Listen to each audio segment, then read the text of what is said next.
In 2022, a man bought a super yacht for $300 million. He thought that was the expensive part. He was wrong. So, catastrophically, painfully, hilariously wrong. Because the purchase price of a super yacht is not the cost of owning a super yacht. It's barely the cover charge. What comes after? That's the part the brokers conveniently forget to mention when they're handing you a glass of champagne and pointing at the helipad. Today, we're going line item by line item through the true cost of owning one of these floating disasters. By the end, you'll either feel much better about your life or you'll realize you need to work harder, possibly both. First, let's define our terms, because super yacht is doing a lot of heavy lifting as a word. In the circles we're talking about, a 24-meter boat isn't a super yacht, it's a tender. It's the nautical equivalent of a spare tire. If your boat doesn't have its own postcode, the guys in Monaco aren't even looking at you. The boats we're talking about today start at around 40 meters and go all the way up to the Azam, which is 180 meters long. And at that point, it's less a boat and more a small sovereign nation that floats. For context, an Olympic swimming pool is 50 meters long. The Azam is 3.5 swimming pools. It has its own anti-torpedo system. And yes, someone actually needed that. We're going to build our hypothetical around a modest super yacht. A baby? A bargain?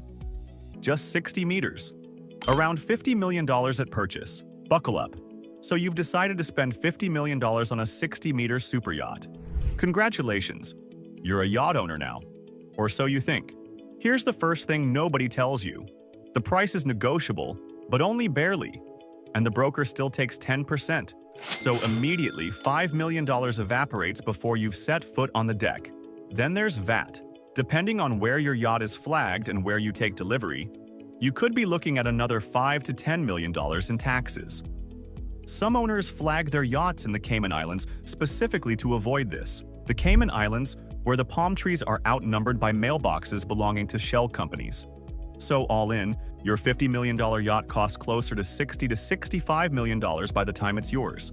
And you haven't even started the engine. But here's where it gets genuinely funny. Welcome to the 10% tax of shame. Imagine buying a house, and every year, the house demands you hand over the keys to a brand new Ferrari just to keep the lights on. That is the 10% rule. Every year, you will spend approximately 10% of the vessel's purchase value just to keep it floating, staffed, fueled, and not arrested by Italian port authorities. On a $50 million yacht, that's $5 million a year, every year. Whether you use it or not, let's break that down. Because the line items inside that 10% deserve their own special circle of horror. Crew. A 60-meter yacht needs somewhere between 12 and 18 full-time crew members. Captain, first officer, chef, deckhands, stewards, an engineer, and a rotating cast of specialists depending on what toys you've bolted onto the back.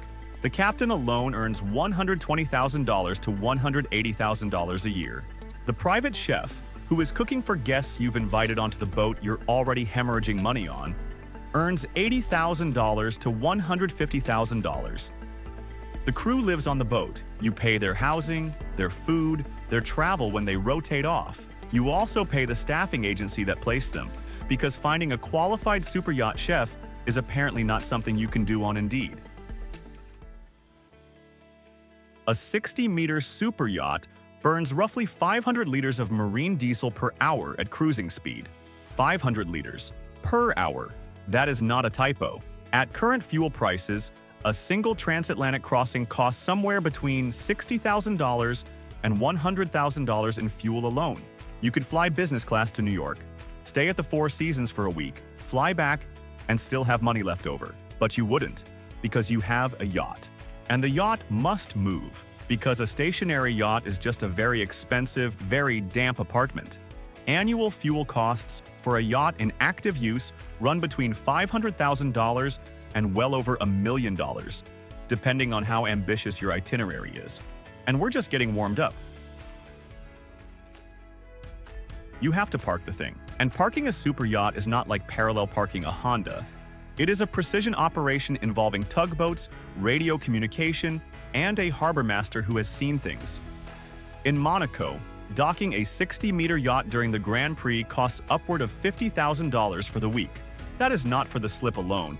The slip alone runs about $10,000 per night. The rest is port fees, electricity, water hookup, and what the invoice diplomatically refers to as premium positioning. Annual marina fees for a yacht that moves between destinations across the Mediterranean and Caribbean average $350,000 to $500,000 a year. And that's assuming you don't want a permanent berth in Monaco, which would run you $300,000 annually by itself.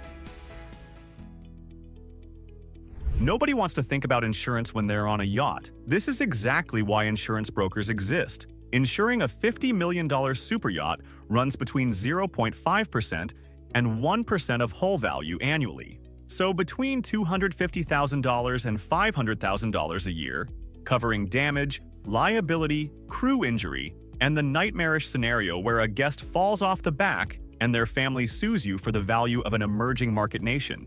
There is also something called loss of use insurance, which covers revenue loss if your yacht is out of commission during charter season. Yes, people insure their yachts against not being able to rent their yachts out. The yacht economy is its own universe, but there is one ghost cost that ruins more owners than fuel or crew combined. We'll get to that in the grand total section. And trust me, it's the reason most of these boats are for sale after just 3 years. Every 2 to 3 years, your superyacht needs what the industry calls a refit, which sounds quaint, like you're just freshening up the throw pillows. You are not freshening up the throw pillows. A refit involves hauling the entire boat out of the water, inspecting and repainting the hull, servicing or replacing the engines, updating navigation systems, reupholstering every inch of interior soft furnishing, and generally doing everything necessary to make a 60-meter floating machine look like it just left the shipyard. A major refit on a 60-meter yacht runs between $3 million and $8 million. Budget it annually, and you're putting aside $1 to $2.5 million every year just for refit reserves. Then there's routine maintenance.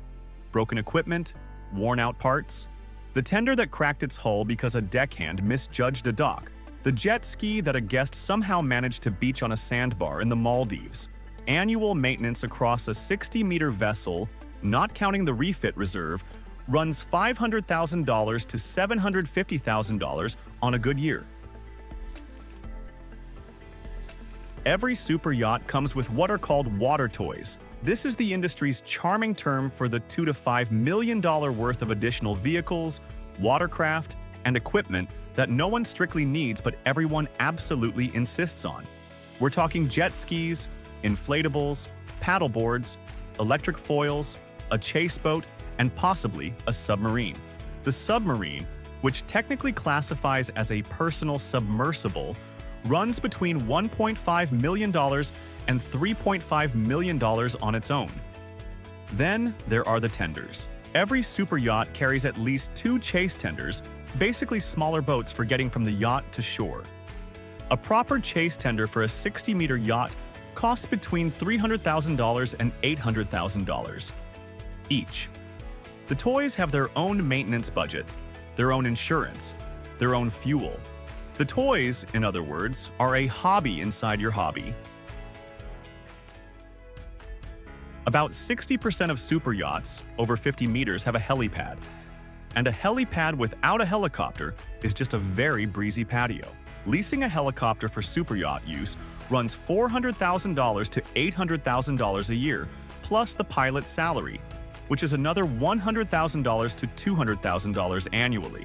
Fuel for the helicopter is separate. Storage fees when it's not on the helipad are separate.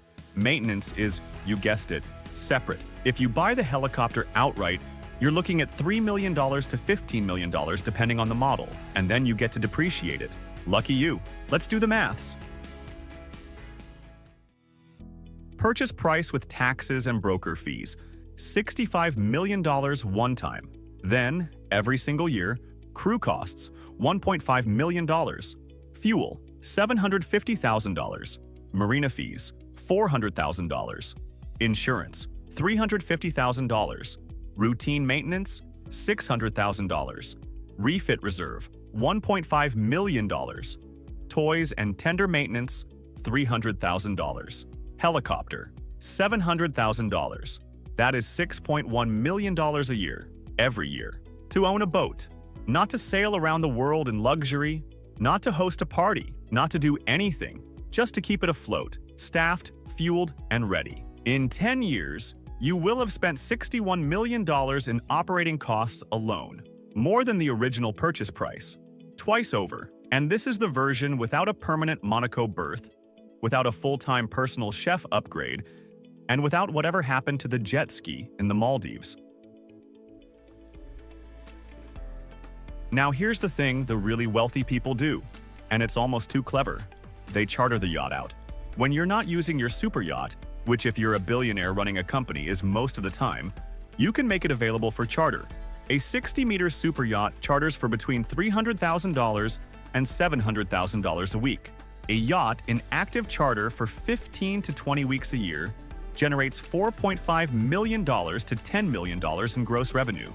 That doesn't cover everything. The management company takes 15 to 20% of charter revenue. The crew still gets paid. The wear and tear goes up dramatically, and your guest will absolutely break something. But suddenly, the $6 million annual bill starts to look slightly less like setting fire to money, and slightly more like a high-risk, high-reward investment strategy with better sunsets than the stock market. The truly wealthy, it turns out, don't pay to own yachts. They get other people to pay for their yachts, then use the yachts whenever they feel like it. Here's what the super yacht market actually looks like right now. They get other people to pay for their yachts, then use the yachts whenever they feel like it. Here's what the super yacht market actually looks like right now. There are approximately 6,000 super yachts in operation globally. About 300 new ones are commissioned every year. The average owner is 59 years old, male, and has a net worth of at least $1 billion. At $1 billion, spending $6 million a year on a yacht is roughly equivalent to someone with a $100,000 salary spending $600 a year on a hobby. Put that way, it's almost rational. But here's the part that keeps financial analysts up at night. The super yacht market grew 30% between 2020 and 2024. COVID apparently reminded the ultra-wealthy that private floating real estate is pandemic-proof, border-optional, and impossible for the paparazzi to access without a boat of their own. So there it is, the true cost of a super yacht. $65 million to buy, $6 million a year to run, $126 million over a decade for the privilege of telling people at dinner parties that yes, you do have a boat. Is it worth it? That's a question only someone with $126 million to burn can answer. So, the next time you see a 60-meter yacht on Instagram, don't feel jealous, feel pity. Because you're looking at a $126 million bonfire that you don't have to put out. If your bank account is currently higher than negative $126 million, you're technically winning. If you want to see how the ultra-wealthy justify the private jet on top of all this, that video is on screen right now. You're going to love it or hate it. Honestly, probably both.